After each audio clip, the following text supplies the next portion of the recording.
Buenos días y bienvenidos a Innovation Factory, el espacio de Eurecat para hablar de tecnologías que ya están transformando nuestro día a día. Estos encuentros se celebran en directo desde LinkedIn y en formato 30 por 30, cada 30 días y durante 30 minutos. Y en este quinto capítulo de hoy hablaremos sobre cómo los residuos pueden convertirse en una fuente de recursos de alto valor. Y pondremos el foco especialmente en recursos como son las materias primas críticas. Las materias primas críticas son materiales y elementos estratégicos, ya que son imprescindibles y necesarios para el desarrollo de tecnologías necesarias para la transición energética y digital, como podrían ser energías renovables, movilidad eléctrica, electrónica, telecomunicaciones, etcétera. Y aun siendo tan imprescindibles, debido a su escasez, pues presentan un alto riesgo de suministro, ¿no? Entonces, nos encontramos, especialmente en la Unión Europea, pues que dependemos de estos recursos a otros países externos, y que hay una urgencia pues, para reducir esta dependencia y que las empresas europeas sean más competitivas. Y bueno, pues en este contexto los residuos pueden desempeñar un papel fundamental para aumentar la disponibilidad de estos materiales. Y para conocer los desafíos actuales relacionados con la recuperación de materias primas críticas a partir de residuos, contamos hoy con la presencia de nuestros ponentes, Joan Triquell, que es ingeniero químico del Departamento Técnico de la empresa Tradeve, y Albert Martínez, que es investigador de la línea de residuos y economía circular de Eurecat. Además, en este quinto episodio contamos con el soporte del Clúster de Residuos de Cataluña, que es la asociación referente del sector de residuos en esta región. Y bueno, sin más preámbulos, me gustaría que nuestros ponentes, primero de todo, se presentaran y nos explicaran un poquito pues, lo que hacen ellos y en sus empresas. Y podemos empezar pues, con Joan. Bienvenido, Joan. Gracias. Háblanos un poquito de lo que hacéis en Tradeve. Sí, mira, en primer lugar quería agradecer que nos hayáis dejado participar y compartir nuestro punto de vista en la temática del capítulo de hoy. Bueno, yo soy Joan Triquell, soy ingeniero químico y trabajo en el departamento técnico de Tradeve. Tradeve al final es una compañía con más de 40 años de experiencia en el sector, en presencia de 7 países y con más de 100 centros de trabajo. Tradeve tiene diferentes áreas de negocio, una de ellas es Environmental Services, de la cual pertenezco.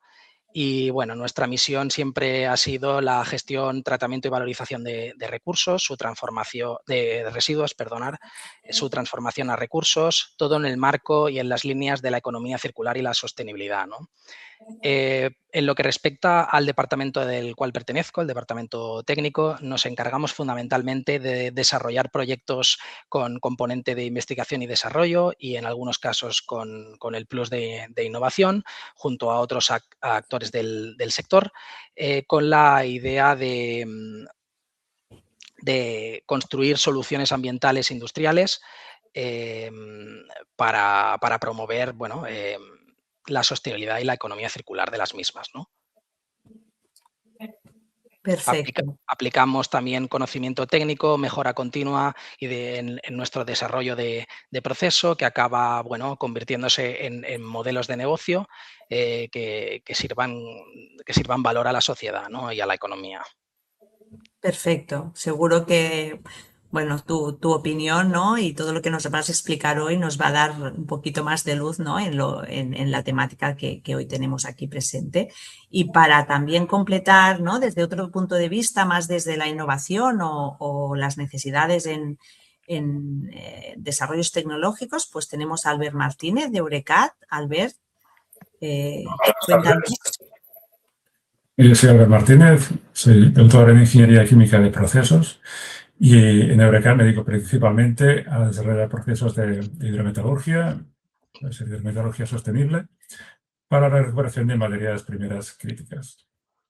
Hemos desarrollado proyectos con diferentes tipos de matrices, de diferentes tipos de residuo, por ejemplo, residuos industriales, como con catalizadores, industrias de la industria siderúrgica, de RAES, especialmente en los últimos años, ¿no? de baterías de ion litio, y también en minería, donde tanto efectos secundarios como primarios, también aquí aplicamos hidrometalurgia para reparar los metales de valor. Perfecto, pues gracias a los dos y bueno, si os parece entramos ya un poquito en materia y primero de todo yo creo que si hablamos de recuperar recursos, ¿no? Tenemos que conocer muy bien dónde tenemos estos recursos disponibles, ¿no? Y aquí pues, por ejemplo, Albert, ¿nos podrías explicar un poco qué residuos contienen estas materias primeras críticas? ¿Qué origen tienen? ¿Qué tipo de elementos contienen? Claro, estas materias primeras críticas, si es que son críticas, es porque están en muchos de los aparatos y sistemas que usamos hoy en día, ¿no? Un móvil, por ejemplo, tiene varias materias críticas en la pantalla, en la placa de circuito impreso o en la batería, ¿no? Litio, cobalto, indio, galio, el mismo cobre también se considera no tan crítico, pero sí estratégico. Así que cuando este móvil dejamos de usarlo, se convierte en residuo, ¿no? Móviles, vehículos eléctricos, también placas fotovoltaicas, de energía eólica. En el caso de la minería, pues cuando hay casos, ¿no? en los que se utilizaba esa mina para extraer un metal y en las escombreras se iban acumulando un metal que en los años 50 igual no tenía ningún uso y ahora resulta que, por ejemplo, es súper interesante y allí en esas escombreras han acumulado todo ese metal, ¿no? O que ahora con la tecnología que tenemos somos capaces de extraer metales a un rendimiento que antes no se podía, ¿no? En la industria del metal, por ejemplo, en escorias, pues también se encuentran muchas veces materias primeras críticas que se han usado en la misma aleación, pero que ha quedado en la escoria, ¿no? Hay muchos sitios donde estos metales se pueden recuperar, ¿no? A veces son claros, como los que he comentado, otras veces están más diluidos, son más fáciles de que pasen desapercibidos. Y un poco también el trabajo de Eurecat es este, ¿no? Llegar a identificar en qué corrientes podría haber materias primeras críticas para poder así recuperarlas.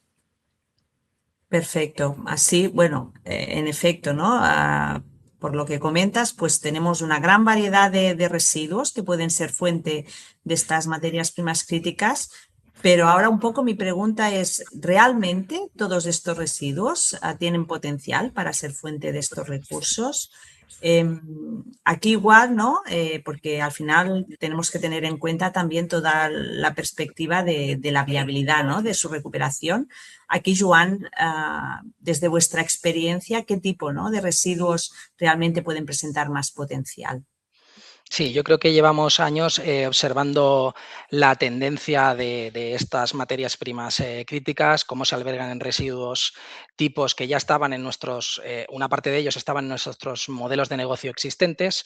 Y bueno, tengo un listado amplio, pero quería compartir con vosotros hoy cierta tipología de residuos que a día de hoy están dentro de nuestras cadenas de gestión, por así decirlo. En eso encontraríamos residuos en el grupo de las RAES, como bien ha indicado Albert.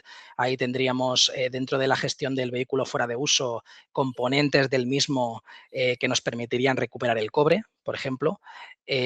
Componentes de circuitos electrónicos que nos podrían hacer recuperar estaño, incluso en determinados casos, según composición y según cantidad, tierras raras. Saliendo del vehículo y yendo más hacia el modelo del mismo, la batería, viendo baterías al final de su vida de uso según tipología, recuperar electrolitos fundamentalmente basados en cobre, litio y níquel. Y luego, para finalizar, dentro del mismo grupo RAE, paneles fotovoltaicos, podríamos decir que tendríamos ya residuos de los cuales estamos extrayendo el silicio, fundamentalmente como silicato, en algunos casos como metálico, incluso buscando proyectos de recuperación de plata, ¿no? Que se podría llegar a albergar en este tipo de residuos, ¿no?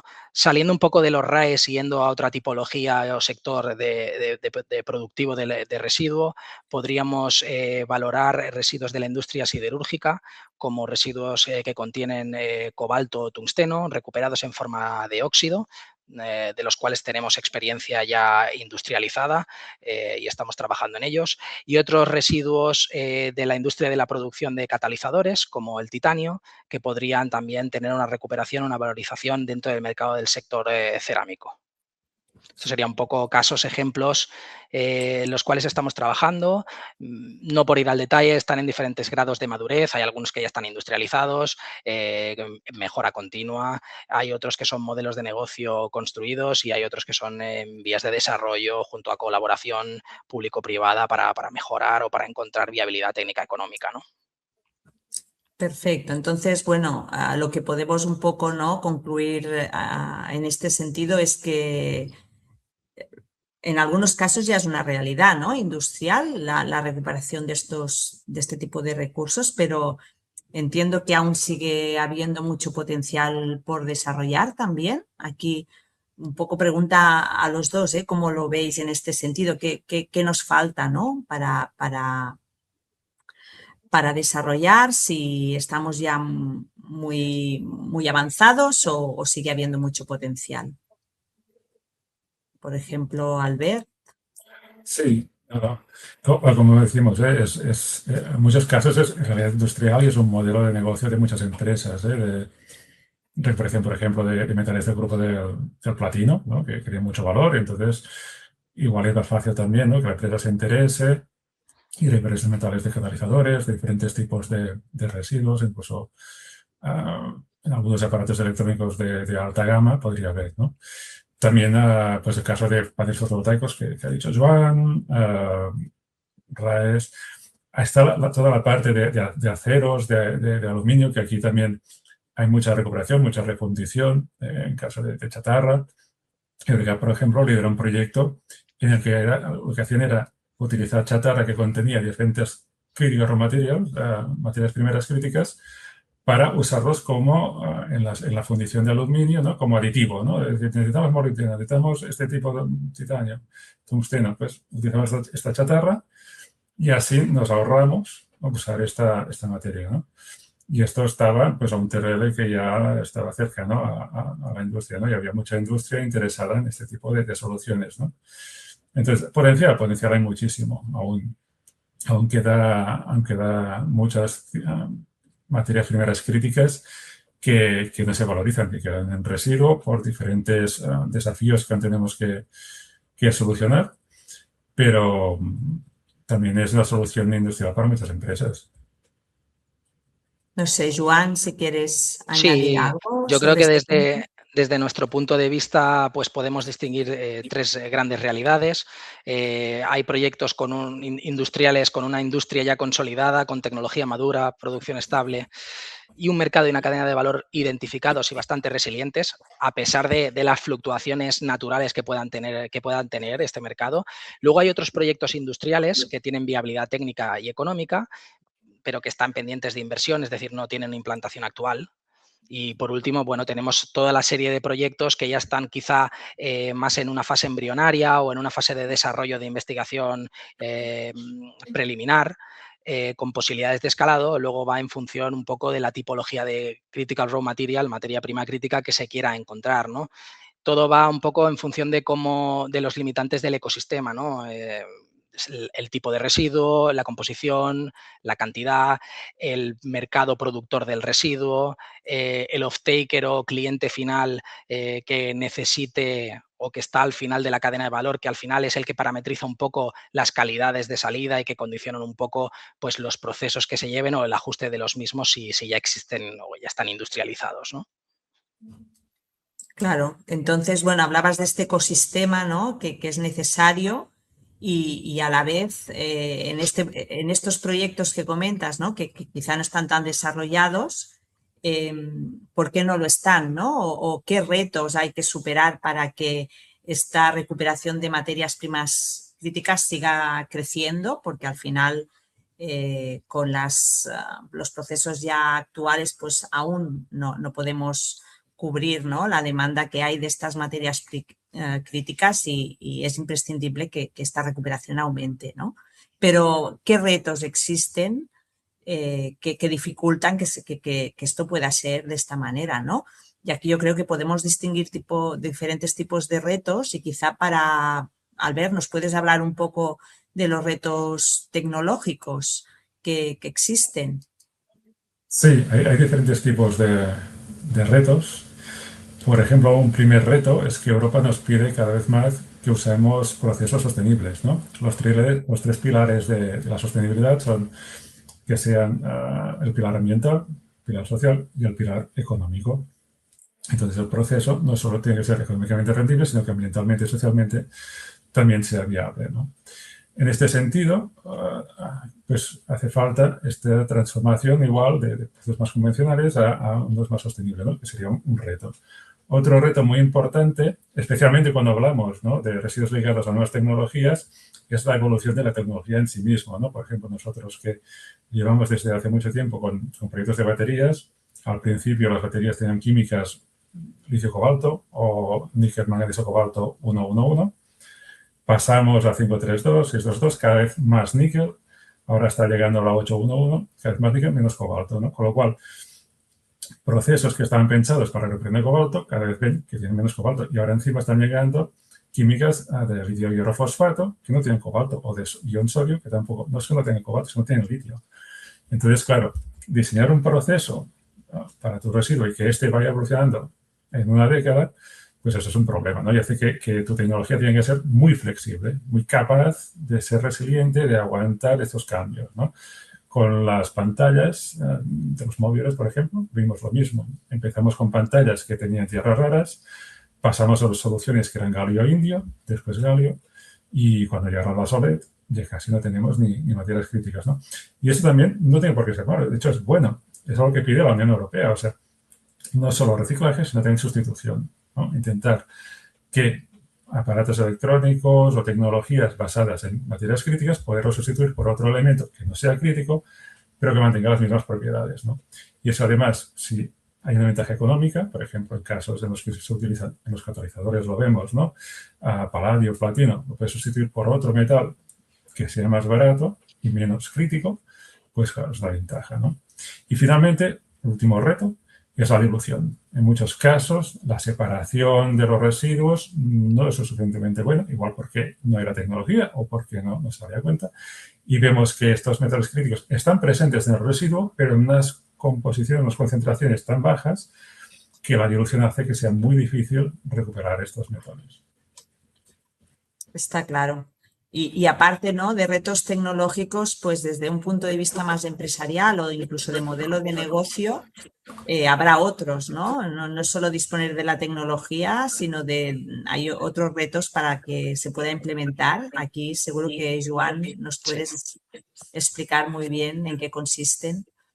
Yo creo que siguiendo el hilo de lo que comentaba Albert, la evolución del residuo y sobre todo incluyendo la trazabilidad de la misma evolución, o sea, el disponer de suficiente información a través de los productores para anticiparse o bien generar modelos de negocio, en este caso, como comentábamos, que sean suficientemente resilientes o que se puedan llegar a adaptar a estas tendencias de mercado que hay en los grandes residuos que contienen estas materias primas, serán fundamentales, ¿no?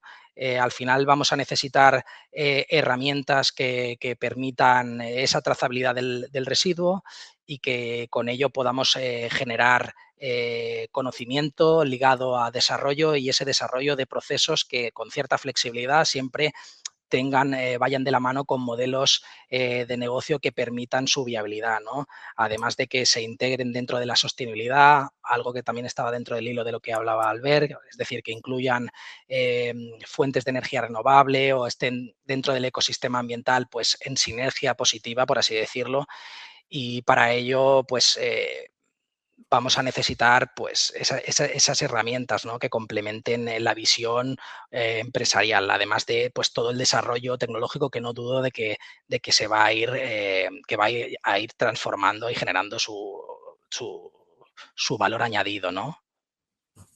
¿Qué papel juega, ¿no?, la innovación en todo esto, en abordar estos retos? Porque seguramente, ¿no?, está claro que la innovación tecnológica es imprescindible, pero ¿hace falta otro tipo de innovación?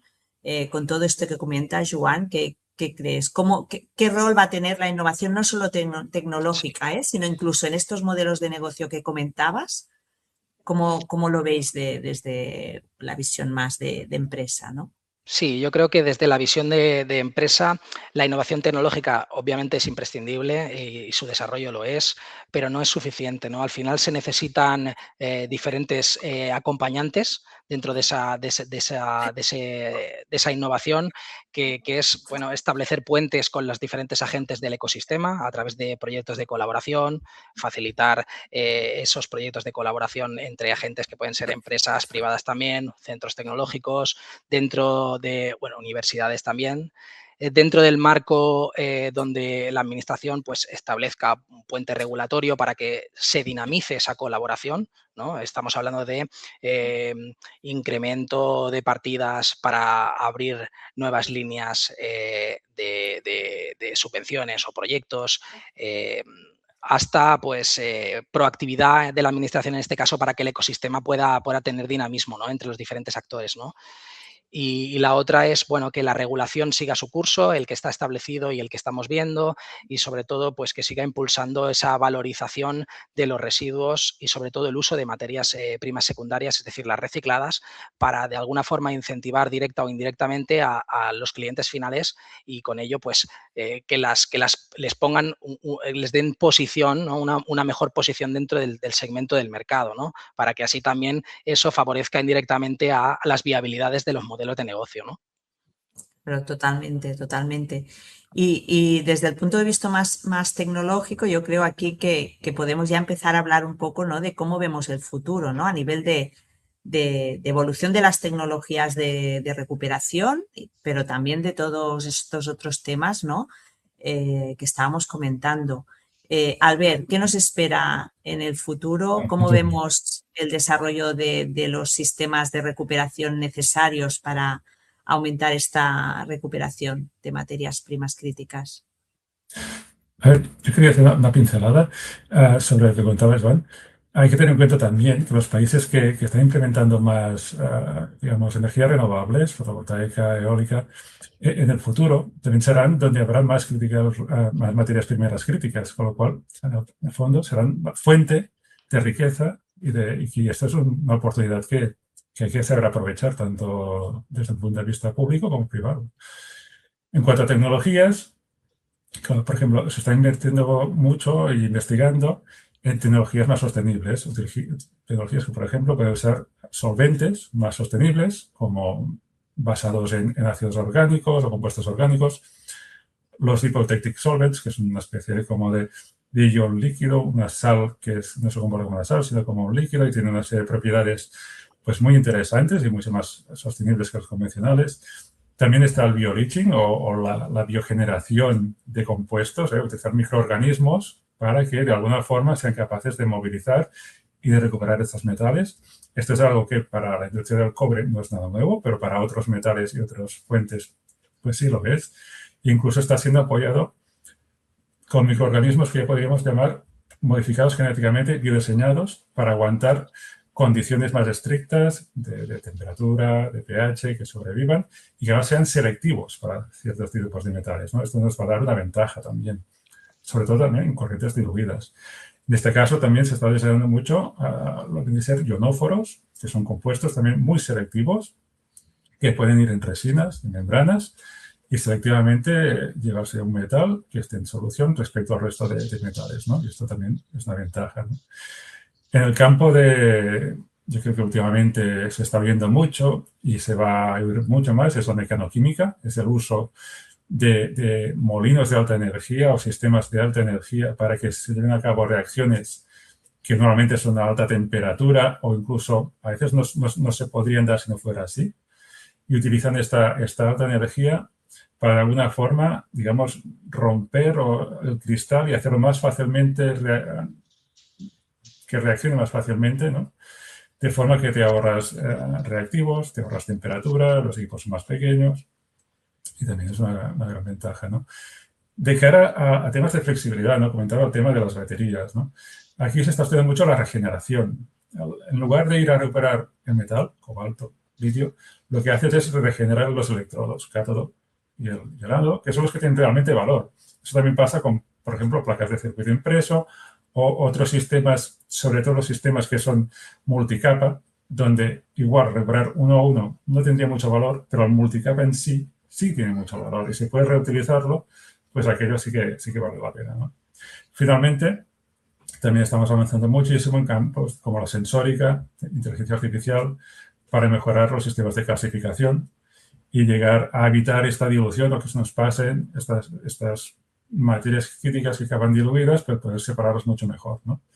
En el futuro, seguro que la industria 4.0 pues, aplicará la inteligencia artificial no solo a esta clasificación, sino al mismo proceso hidrometeorológico para que sea capaz de adaptarse a cambios en composición, concentración en tiempo real. Bueno, está claro, ¿no?, que habrá una evolución importante en las tecnologías de recuperación y bueno, y desde el punto más de vista de Tradeve, Joan, ¿cómo veis vosotros Yo, el futuro?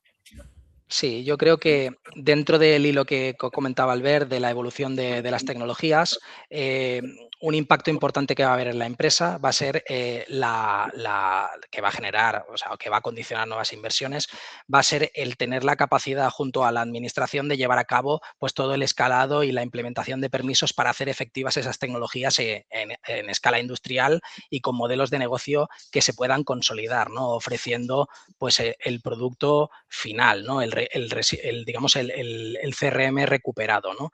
Para ello vamos a necesitar que el marco regulatorio que ya existe y ofrece estabilidad sea proactivo y más ágil en lo que es todo el tema regulatorio, todo el tema de simplificación y aceleración de trámites. Hablo de ejemplos como pues, modificaciones de las autorizaciones ambientales hasta otro tipo de cambios que muchas veces o en algunos casos suelen ser cuellos de botella un poco para que el engranaje continúe, ¿no? Y que todo ese escalado e implementación de esas nuevas tecnologías y todos sus condicionantes puedan llegar a ser efectivos, ¿no? Y puedan dar valor real, ¿no? Otro factor fundamental y que va ligado un poco a los limitantes que hemos hablado en anteriores capítulos, que es la trazabilidad y la incertidumbre del residuo que va a llegar, incluso del cliente final, cómo puede cambiar su preferencia en función de cómo el mercado va evolucionando. Herramientas como el pasaporte digital o alguna que se está promoviendo como el Battery Passport o conceptos así que ya se están empezando a, digamos, a repasar, promover, van a ser fundamentales que se acoplen y den valor y sinergia entre los actores, sean los productores del residuo o los gestores, incluso clientes finales, para generar modelos que sirvan para consolidar o para dotar de cierta certidumbre a esos modelos de negocio que se puedan generar, ¿no? De esta recuperación de materias críticas. Y para mí esos son los dos puntos principales, ¿no? Está claro. Bueno, pues yo creo que estamos llegando ya al final de este capítulo. Yo diría que un poco como conclusión de todo lo que hemos comentado, nos tenemos que quedar con la idea de que tenemos que cambiar nuestra visión, ¿no?, de cómo vemos los residuos. Es decir, tenemos que empezar a ver los residuos como un recurso de alto valor. Y que para poder realmente utilizar este recurso, pues es necesario impulsar pues la innovación, el desarrollo de tecnologías, de procesos de recuperación, aunque algunos ya están implementados, pero también contar, ¿no?, con todo el soporte y la colaboración de todos los actores de la cadena de valor, desde la administración hasta las propias empresas productoras de estos productos, ¿no?, que contienen estos materiales, los usuarios, empresas gestoras, etcétera, ¿no? Y esto es imprescindible pues, si queremos reducir nuestra dependencia al acceso de estas materias primas críticas. Pues hasta aquí el capítulo de hoy. Muchas gracias, Joan y Albert, por vuestro tiempo. Ha sido un placer poder conversar con vosotros y también una vez más reiterar el agradecimiento al Clúster de Residuos de Cataluña que también pues nos da soporte y promueve pues el poder hacer realidad todas estas acciones, ¿no? de convertir los residuos en recursos.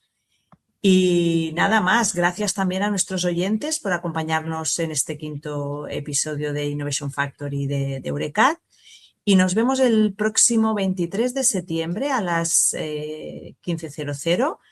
En este caso será un miércoles, no será el último jueves de mes, que es día 24 de septiembre y es festivo en Barcelona, así que adelantaremos el próximo episodio al día 23. Muchas gracias a todos y que paséis un feliz verano.